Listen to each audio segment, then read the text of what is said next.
Física 2, tema 10. La ley de Boyle, la ley de Charles y la ley general de los gases. Primera pregunta, ¿qué dice la ley de Boyle? La ley de Boyle se puede escribir así.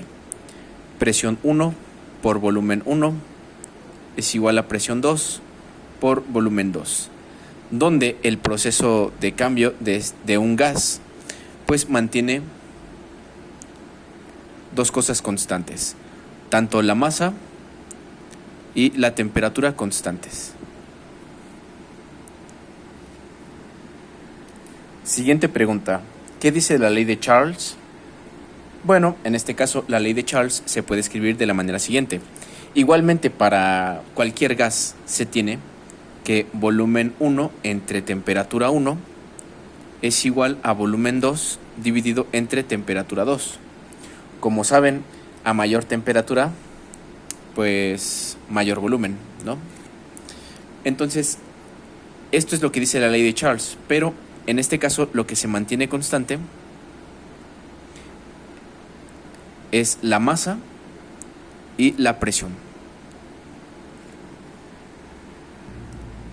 Siguiente pregunta, ¿qué dice la ley general de los gases?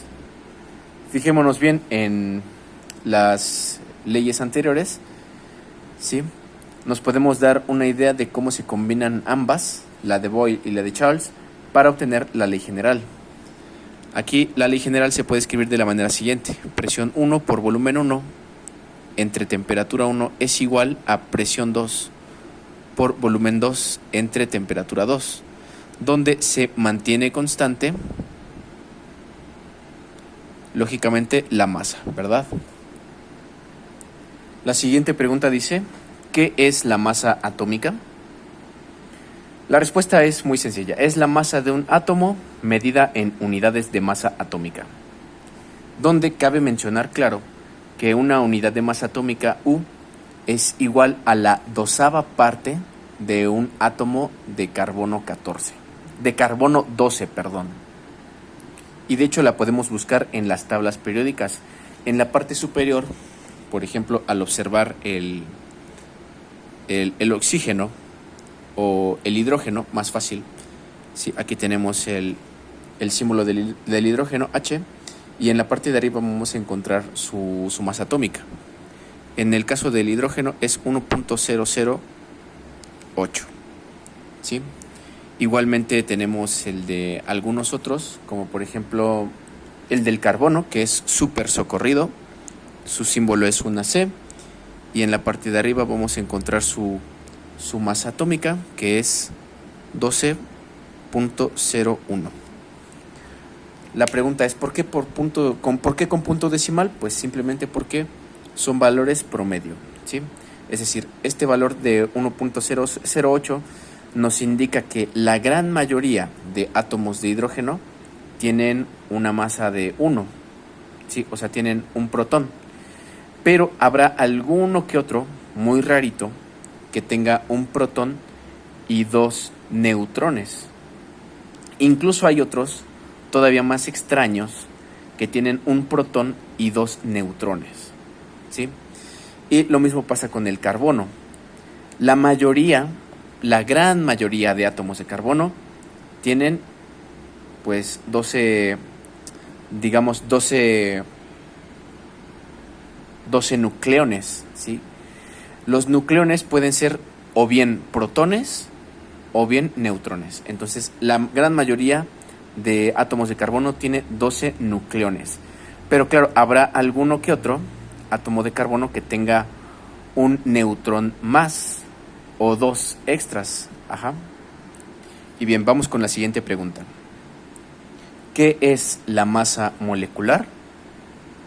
Pues muy fácil, es la suma de las masas atómicas de los átomos que conforman una molécula. Vamos a ver un ejemplo muy sencillo. El agua, que es un clásico, ¿no? El H2O. En este caso, para calcular la masa molecular, pues vamos a contar los átomos de hidrógeno. En este caso vemos que hay 2. Entonces escribimos 2H y abajito escribimos los átomos de oxígeno. Aquí esta letra O de oxígeno pues no tiene subíndice, pero por no tener subíndice se da por hecho que tiene un 1. Entonces aquí abajito escribimos un O.